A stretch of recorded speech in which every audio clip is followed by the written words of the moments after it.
Disarankan membaca surah-surah Al-Quran yang boleh membantu pertahanan diri kalian sebelum kita meneruskan kisah seram alam jin. وَلِكُلٍّ وِجْهَةٌ هُوَ مُوَلِّيهَا فَاسْتَبِقُوا الْخَيْرَاتِ أَيْنَمَا تَكُونُوا يَأْتِ بِكُمُ اللَّهُ جَمِيعًا إِنَّ اللَّهَ عَلَى كُلِّ شَيْءٍ قَدِيرٌ. Assalamualaikum warahmatullahi wabarakatuh dan salam sejahtera. Terima kasih kepada semua yang hadir dalam mengikuti kisah seram alam jin yang seterusnya. Kisah kali ini agak kontroversi sikit dan boleh jadi kecaman untuk aku. Tapi mohon kalian semua dengarkan dulu. Jangan buat sebarang andaian dan kecaman dulu. Fahami dan hayati cerita sepenuhnya. Dikisahkan, dialami oleh kenalan aku sendiri pada tahun 1999. Dengarkan kisah benar yang benar-benar berlaku ni.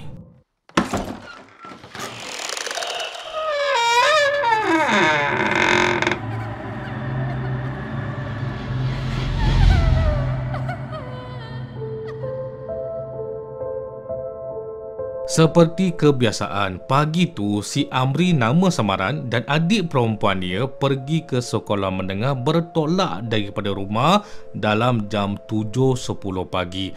Perjalanan daripada rumah nak ke sekolah kalau ikut jalan utama ambil masa 15 minit. Kalau Amri ikut jalan shortcut pula boleh jimat daripada 15 minit kepada 10 minit je. Tapi walaupun jalan shortcut, kena juga menyeberangi jalan traffic light yang sangat sesak. Barulah boleh ikut jalan shortcut tu. Okey, setakat ni kalian semua faham ya situasi pada waktu ketika tu. Faham ya? Masa si Amri ni bawa motosikal, adik perempuan dia duduk dekat belakang dia ni. Dekat traffic light utama simpang 3 ni, Amri nak masuk susur ke jalan kiri. Daripada sini nak masuk ke susur jalan kiri. Traffic light masa tu aku tak pastilah sama ada hijau ke, kuning ke, merah ke. Wallahualam aku lupa. Tapi masa Amri tengah bawa motor nak masuk susur ke jalan kiri ni, Tiba-tiba aku tak tahu blind spot ke apa, entah macam mana, tiba-tiba ada lori belakang dia sapu melanggar sisi belakang motor Amri ni. Allahu Akbar. Masa kena langgar tu, terpelanting si Amri dan adik perempuan dia ni. Amri alhamdulillah kecederaan ringan je dekat tangan. Tapi kalian semua, adik perempuan dia masa tu parah. Kepala dia cedera teruk, berdarah kepala dia ni. Kemudian Amri dan orang awam bawalah adik dia ke hospital besar. Kebetulan hospital besar tu berdepanan seberang jalan dengan sekolah menengah diorang ni. Amri okey, tak ada masalah, memang cedera ringan je. Adik perempuan dia je yang kena masuk ICU. Cedera parah kat kepala. Subhanallah, Allahu Akbar. Selepas beberapa hari, dalam 3-4-5 hari macam tu, alhamdulillah adik dia sedar daripada koma.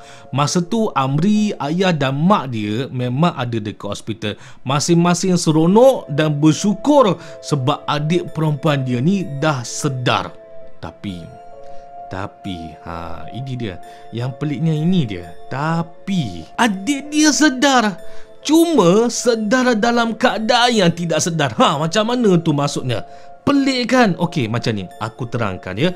Adik dia sedar tengah duduk bersila sambil tangan kiri dia di pangku peha kiri. Kemudian tangan kanan dia ni sedang terangkat di paras dada sambil membuat gerakan goyang-goyang macam ni. Kepala dia pula tertunduk sambil menggiling-gilingkan macam ni. Bayangkan, mulut adik dia pula macam ada berbisik sesuatu, tapi tak faham bahasa apa yang adik dia cakap sebab halus sangat suara dia. Macam tu. Ini contoh ya. Ini contoh seperti mana yang dijelaskan dan digambarkan pada aku tahu. bukan aku reka, bukan. Jadi ayah Amri ni panggillah ustaz hadir ke hospital sebab mereka tahu mesti ada yang tak kena dengan adik dia ni.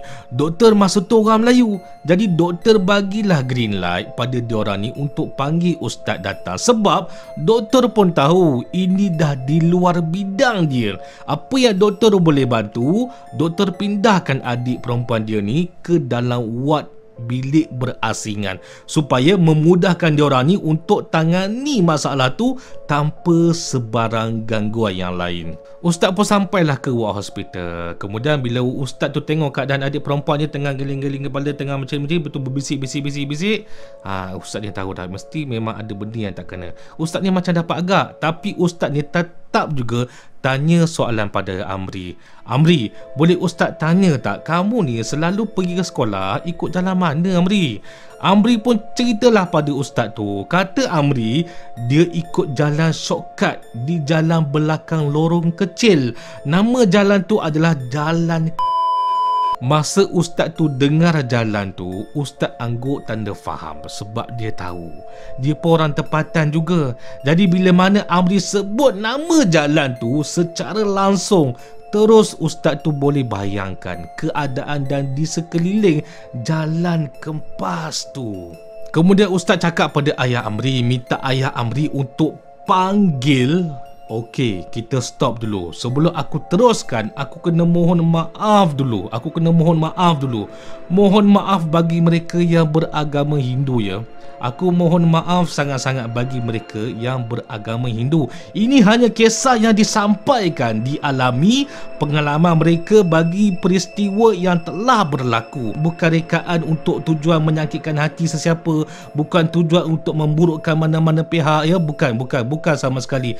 Maaf sangat-sangat, aku mohon maaf sangat-sangat, dan mohon kalian yang beragama Hindu jangan ambil hati sebab ini hanya sekadar kisah seram, bukan kisah penganiayaan untuk memburukkan sesiapa pun ya. Mohonnya jangan salah faham ya, hanya berlaku sekadar kebetulan sahaja pada waktu ketika tu ya, jangan salah faham ya. Okey, baik, kita sambung semula. Ustaz tu minta ayah Amri untuk panggil Sami di kuil Hindu jalan yang dilalui oleh si Amri tu. Terkejut semua orang kat situ. Udah kenapa pula kan nak kena panggil Sami? Ustaz kata maaf, kita panggil Sami tu dulu, bawa kemari dan kita lihat pandangan dia macam mana pula. Kemudian dibawalah Sami daripada kuil jalan kempas tu, bawalah ke hospital. Tak tahulah ya Sami tu dah tak ikhlas ke ya, berbayar ke, wallahualam, itu aku tak tahu dan tak pasti. Tapi bila Sami tu sampai, ustaz minta jasa baik Sami tu untuk lihat perlakuan, pertuturan dan gerakan yang dilakukan oleh adik perempuan ni ya. Kata Sami tu, adik perempuan dia bergerak-gerak seakan-akan macam tengah buat ritual atau sembahyang, kata dia. Katanya, bukan aku kata, dia kata.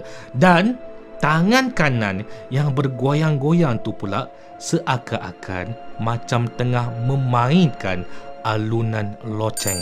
Masya Allah, subhanallah, Allahu Akbar. Bukan setakat tu je, daripada pertuturan bisikan adik yang tengah berbisik ni, rupanya dia cakap bahasa Tamil tau.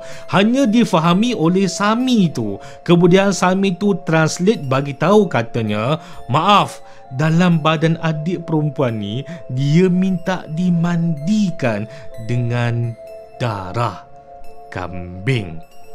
Kemudian baru dia yang dalam badan budak perempuan ni akan keluar dan bebaskan budak perempuan tu. Kata Sami itulah. Apa lagi, Allahu Akbar. Menangislah mak dan ayah Amri bila dengar apa yang ditranslatekan oleh Sami tu. Amri pula duduk terkedu, hilang kata-kata dengan permintaan benda di dalam badan adik perempuan dia ni. Ustaz pun mintalah wakil hantarkan semula Sami tu balik ke kuil jalan tu. Sebelum Sami tu keluar daripada wad, Sami tu berbisik dekat ustaz.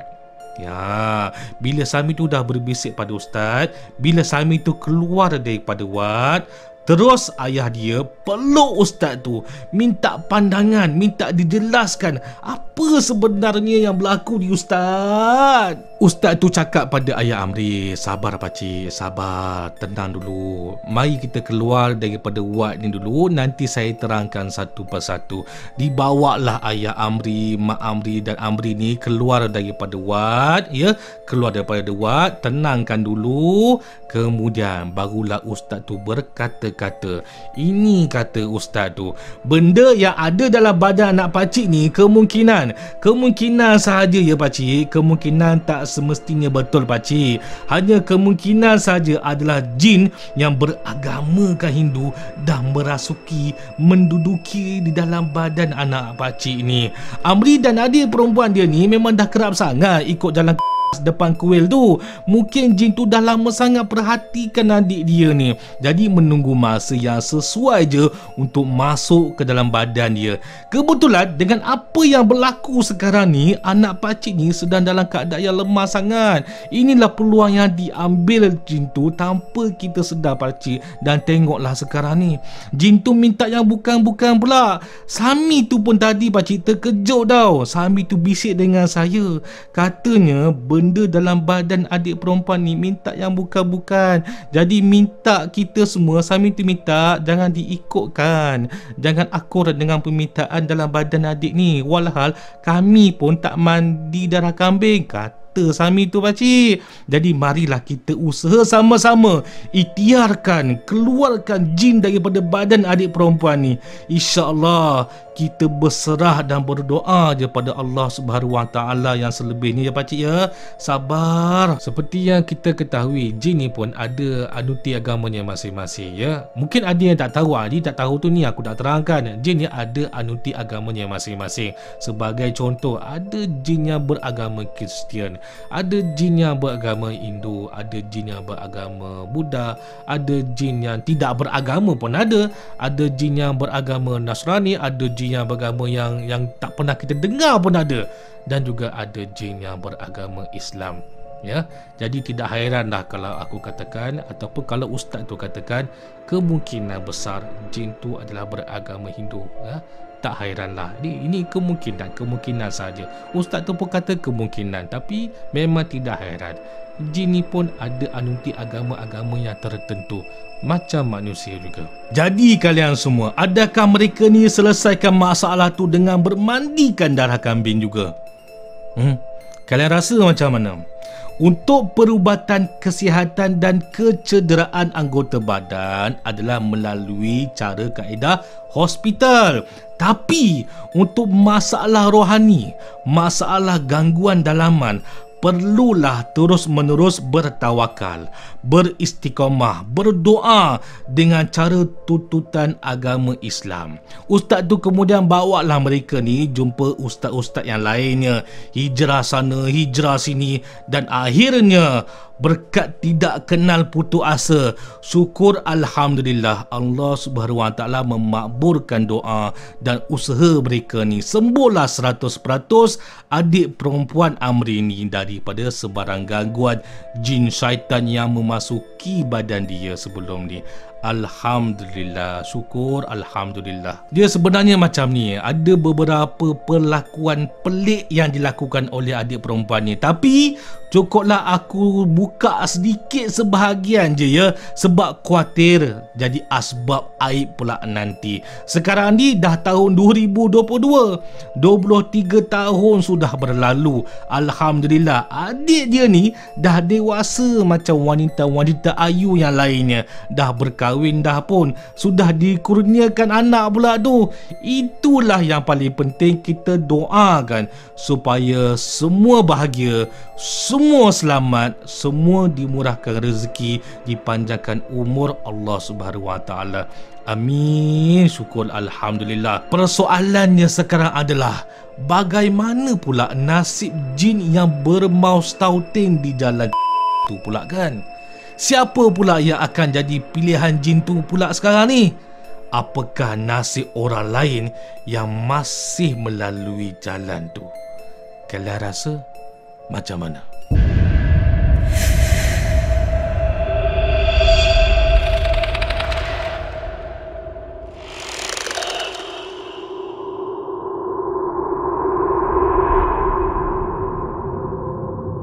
Jangan lupa untuk tekan button subscribe bagi mereka yang belum tekan button subscribe, like, on notification dan share supaya menarik lebih ramai lagi. Tontonan umum lalu menjadi sebahagian keluarga Alam Maya Kisah Seram Malam Jin. Kalau kalian ada kisah dan pengalaman angker yang ingin dikongsikan, bolehlah PM aku dalam messenger Facebook. InsyaAllah jika diberi keizinan, aku akan dedahkan pengalaman seram kalian nanti untuk tatapan kesemua yang hadir. InsyaAllah dengan izin Allah Subhanahu Wa Taala, kita akan berjumpa lagi dalam topik bicara kisah-kisah seram selanjutnya dalam Kisah Seram Alam Jin. Assalamualaikum warahmatullahi wabarakatuh. A'udzu billahi minasy syaithanir rajim. Wa nunazzilu minal qur'ani ma huwa shifaa'un wa rahmatun lil mu'minin wa la yazidud dhalimina illa khasara.